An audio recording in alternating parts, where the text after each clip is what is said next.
mijinta suna rayuwarsu yadda suka ga dama har kanwarsu ma ba su bari a baya ba. A bidiyon da ta wallafa kamar yadda LIB ta rawaito ta ce, "Ni da mahaifiyata muna musayar miji a wajen kwanciya kuma hakan yana da matukar kayatarwa kwarai da gaske. Kun san dalili? Idan na ji mijina ba zan iya bashi kaina ba sai in bashi damar kwantawa da ita. Ni irin matan nan ne da bana baiwa mijina kaina sai sau biyu a mako." Ta ce yana kwana ma da kanwata. Madi din ta ce har kanwata ma takan kwanciya da mijina. Kamar yadda ta bayyana bisa rayuwarta LIB. "Idan kana so ka san yadda nake farantawa raina, to in bashi damar kwanciya da kanwata ne." Wata wallafar bidiyo ta jawo cece-kuce iri-iri kamar yadda wani yayi wani tsokaci. Wannan TikTok din shekara ɗaya ina yi, amma yanzu na kama gabana. A wani labari kuma na daban. "Kin cika cin tsiya, har kicin mijina yake rufe mana da daddare," cewar wata mata ga mijinta.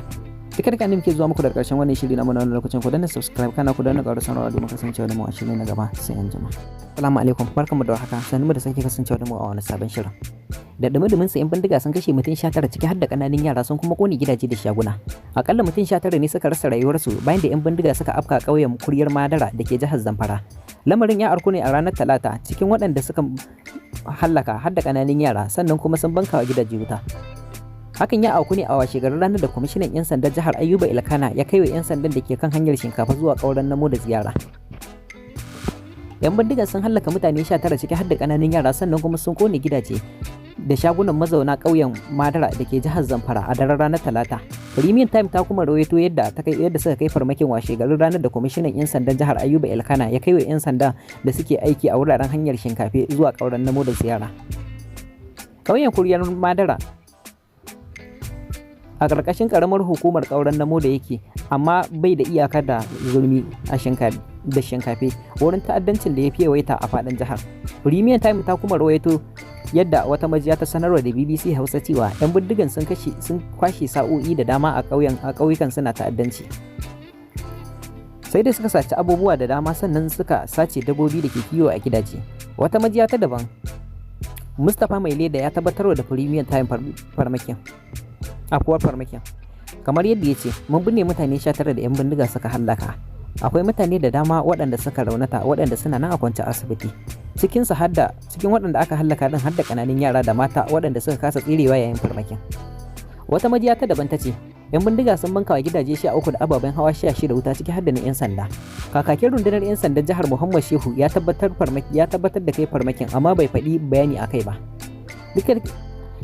A wani labarin kuma na daban, rundunar 'yan sandan jihar Zamfara ta bayyana yadda ta samu nasarar kama mutane 21 da ake zargin 'yan bindiga ne da suka addabi jihar tare da masu taimaka musu guda 69 a cikin watan Satumba. ASP Muhammad Shehu, jami'in hulɗa da jama'a na hukumar, ne ya bayyana hakan ga manema labarai a Gusau, inda ya lissafo tarin nasarorin da jami'an tsaro suka samu a jihar. Kamar yadda ya bayyana, sun hallaka shugaban 'yan bindiga guda 5 da jami'an tsaro suka daɗe suna neman ido a rufe. Duka ne muke zuwa muku da ƙarshen wannan shiri na mu wannan lokacin. Ku danna subscribe kana ku danna ƙarar sanarwa domin kasancewa da mu a shiri na gaba. Ku like da kuma cin gyara ko kore. Lamarin ya arku ne a ranar Talata, cikin waɗanda suka hallaka har da ƙananan yara sannan kuma sun banka wa gidaje wuta. Hakan ya auku ne a washegarin ranar da kwamishinan 'yan sandan jihar Ayuba Ilkana ya kai wa 'yan sandan da ke kan hanyar shinkafa zuwa ƙauren Namo da ziyara.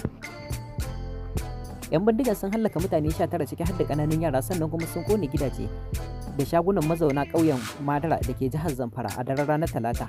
Premium Time ta kuma rawaito yadda suka kai farmakin washegarin ranar da kwamishinan 'yan sandan jihar Ayuba Ilkana ya kai wa 'yan sanda da suke aiki a wuraren hanyar shinkafe zuwa ƙauren Namo da ziyara.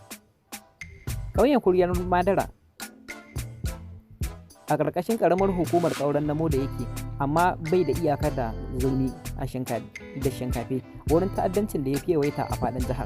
Premium Time ta kuma rawaito yadda wata majiya ta sanarwa da BBC Hausa cewa 'yan bindigan sun kwashe sa'o'i da dama a ƙauyukan suna ta'addanci.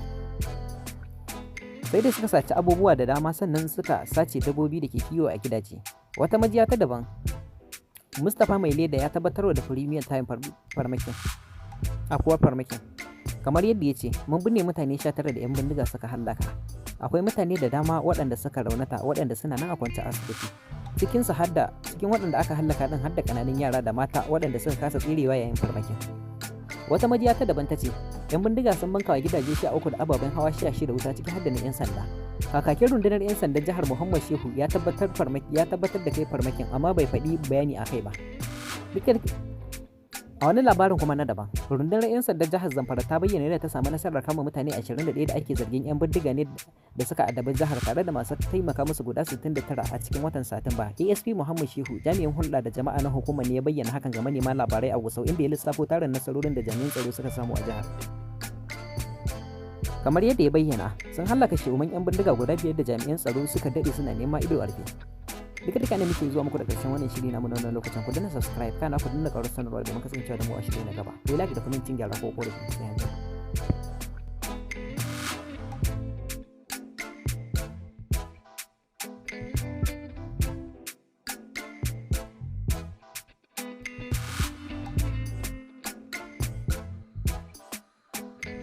Assalamu alaikum, barkamu da warhaka. Sannu da jimirin sake kasancewa da mu a wannan sabon shirin.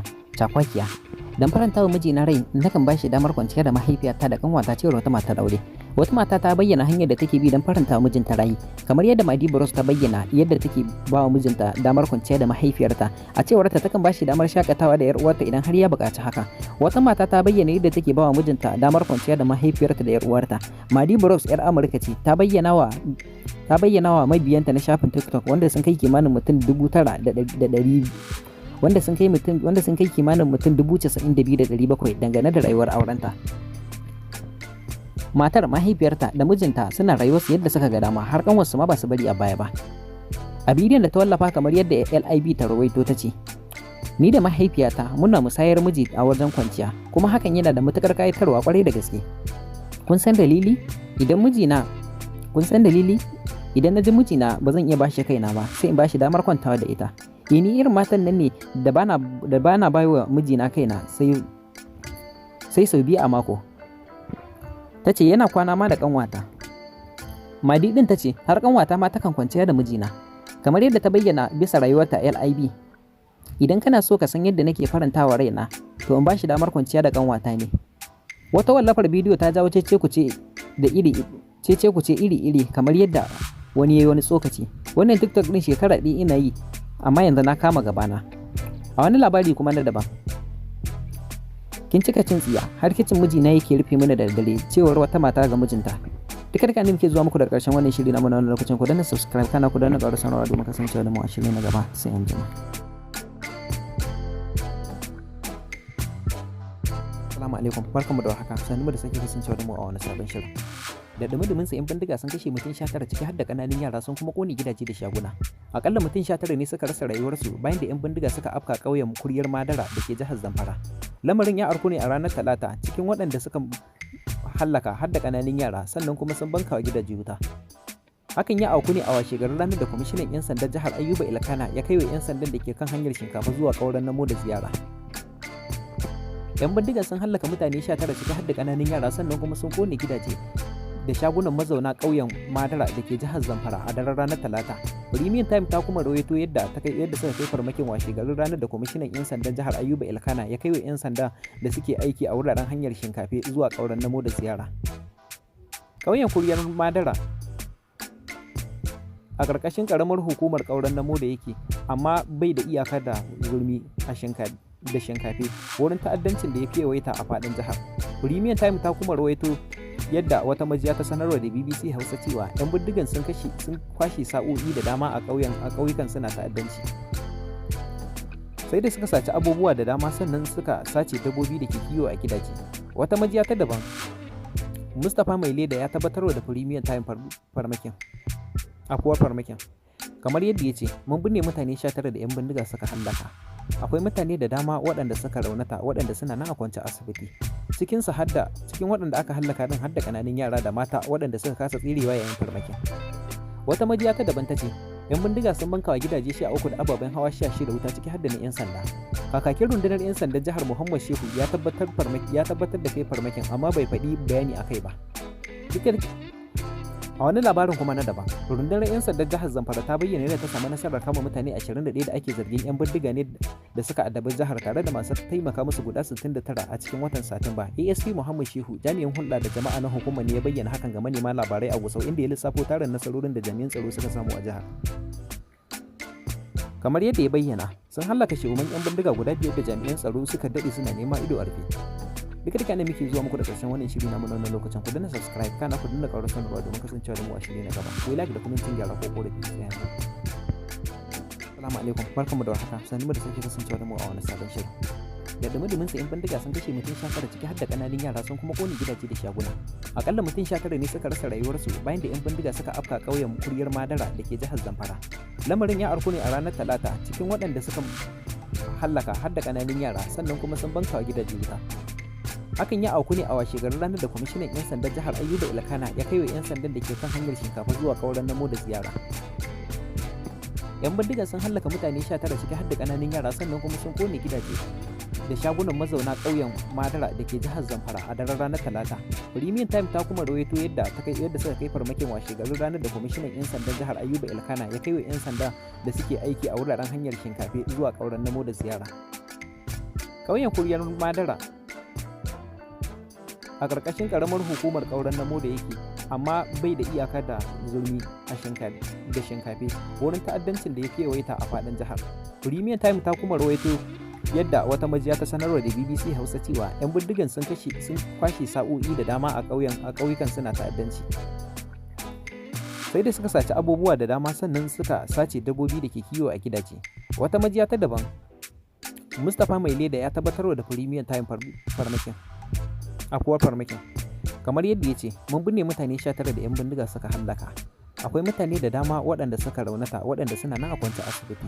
Cikin waɗanda aka hallaka din har da ƙananan yara da mata waɗanda suka kasa tsirewa yayin farmakin. Wata majiya ta daban ta ce, 'yan bindiga sun bankawa gidaje 13 da ababen hawa 16 wuta ciki har da na 'yan sanda.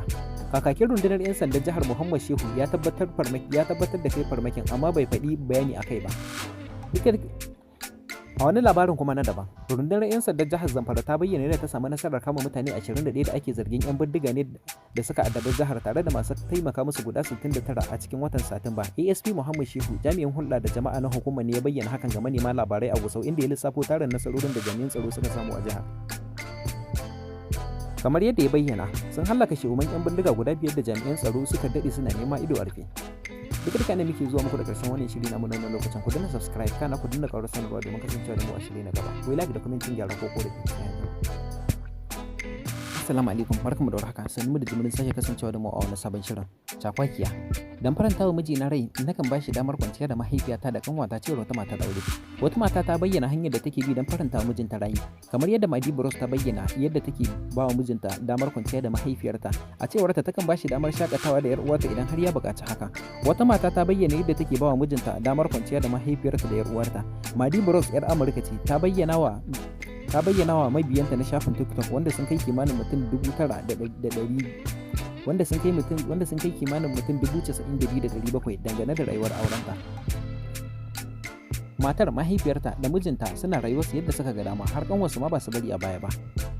A bidiyon da ta wallafa, kamar yadda LIB ta rawaito, ta ce, ni da mahaifiyata muna musayar miji a wajen kwanciya, kuma hakan yana da matukar kayatarwa kwarai da gaske.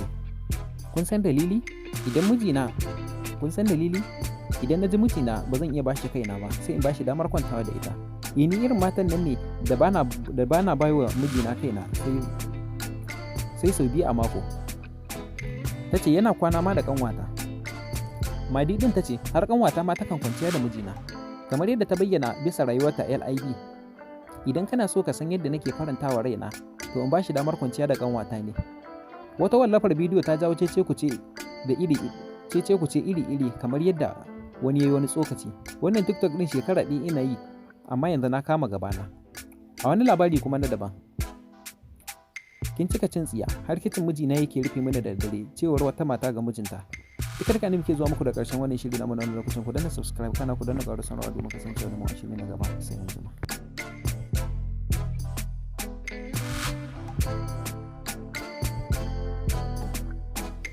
Assalamu alaikum, barkamu da warhaka. Sannu da jimirin sake kasancewa da mu a wani sabon shirin. Cakwakiya.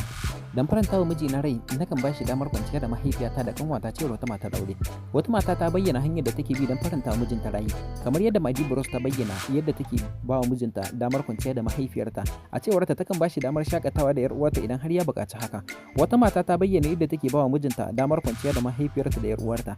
Madi Bros 'yar Amurka ce, ta bayyana ta bayyana wa mabiyanta na shafin TikTok wanda sun kai kimanin mutum 9,100 wanda sun kai kimanin mutum 92,700 dangane da rayuwar aurenta. Matar, mahaifiyarta da mijinta suna rayuwarsu yadda suka ga dama, har kanwarsu ma ba su bari a baya ba. A bidiyon da ta wallafa kamar yadda LIB ta rawaito ta ce, "Ni da mahaifiyata muna musayar miji a wajen kwanciya, kuma hakan yana da matukar kayatarwa kwarai da gaske. Kun san dalili? Idan na ji mijina ba zan iya bashi kaina ba, sai in bashi damar kwantawa da ita. Ni irin matan nan ne da bana baiwa mijina kaina sai sau biyu a mako." Ta ce yana kwana ma da kanwata. Madi din ta ce har kanwata ma takan kwanciya da mijina. Kamar yadda ta bayyana bisa rayuwarta LIB, "Idan kana so ka san yadda nake farantawa raina, to in bashi damar kwanciya da kanwata ne." Wata wallafar bidiyo ta jawo cece-kuce iri-iri kamar yadda wani yayi wani tsokaci. Wannan TikTok din shekara ɗaya ina yi, amma yanzu na kama gabana.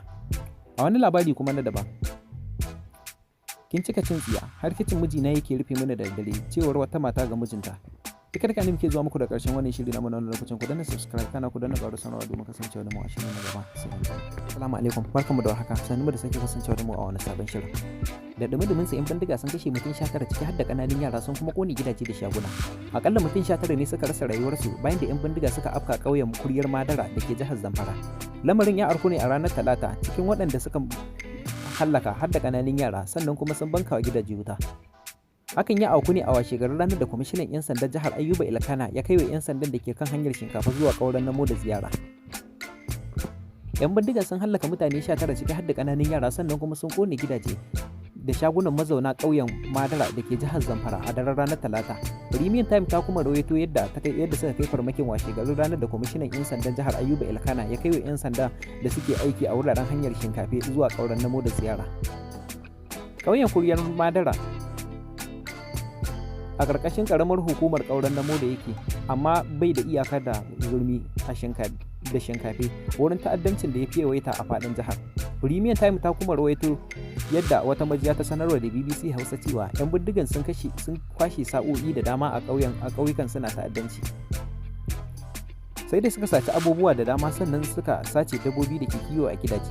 Wata majiya ta daban, Mustapha Mai Leda, ya tabbatarwa da Premium Time farmakin. Kamar yadda ya ce, "Mun binne mutane 19 da 'yan bindiga suka hallaka. Akwai mutane da dama waɗanda suka raunata, waɗanda suna nan a kwance asibiti. Cikin waɗanda aka hallaka din har da ƙananan yara da mata waɗanda suka kasa tsirewa yayin farmakin." Wata majiya ta daban ta ce, "'Yan bindiga sun bankawa gidaje 13 da ababen hawa 16 da wuta, ciki har da na 'yan sanda." Kakakin rundunar 'yan sandan jihar Muhammad Shehu ya tabbatar da kai farmakin, amma bai faɗi bayani akai ba. A wani labarin kuma na daban, rundunar 'yan sandan jihar Zamfara ta bayyana yadda ta samu nasarar kama mutane 21 da ake zargin 'yan bindiga ne da suka addabi jihar, tare da masu taimaka musu guda 69 a cikin watan Satumba. ASP Muhammad Shehu, jami'in hulɗa da jama'a na hukumar, ne ya bayyana hakan ga manema labarai a Gusau, inda ya lissafo tarin nasarorin da jami'an tsaro suka samu a jihar. Kamar yadda ya bayyana, sun hallaka shehuman 'yan bindiga guda 5 da jami'an tsaro suka daɗe suna nema ido a rufe.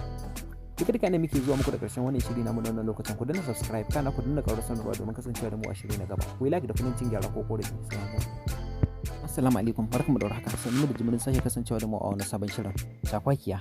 Dan faranta wa mijina rai, nakan bashi damar kwanciya da mahaifiyata da kanwata, cewar wata matar aure.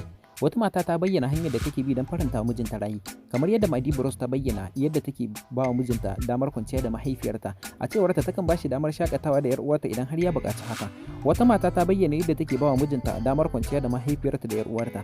Madi Bros 'yar Amurka ce, ta bayyana wa mabiyanta na shafin TikTok wanda sun kai kimanin mutum 9,100 wanda sun kai kimanin mutum 92,700 dangane da rayuwar aurenta.